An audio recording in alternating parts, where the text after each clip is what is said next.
Hey guys, welcome to the workshop. It's Mark and Rex here from DTBOXES.co.uk.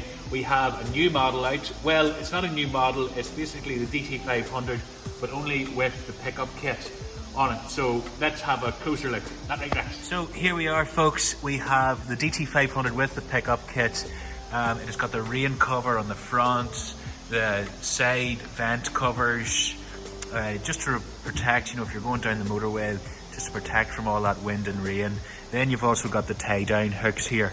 Then this door here is great for a bit of a wind barrier and a rain barrier, which it also is removable as well.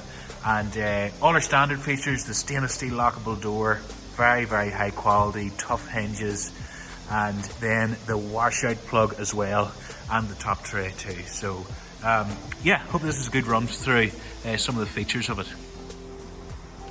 Hey folks, so we're going to try Rex into the DT500 with a pickup kit. We've got it, as you can see over here, in Nissan Navara.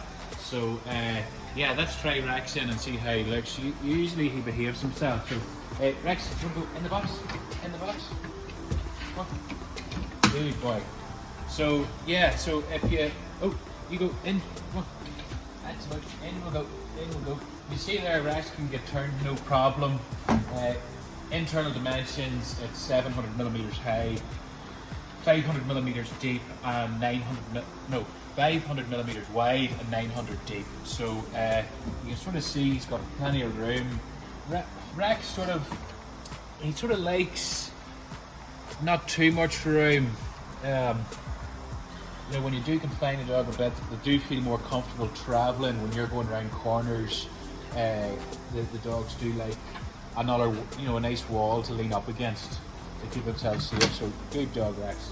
So yeah, as you can see, I've got it strapped in here, all over your car or your back of your Jeep. You'll have loads of places to strap it in, and yeah, so for a pickup, it's a really good piece of kit. Keeps your dog comfortable traveling down the motorway on a rainy day. So hope you enjoyed that, folks. Hope you've learned something, and don't forget to subscribe to our YouTube channel and hit that like button. Thank you.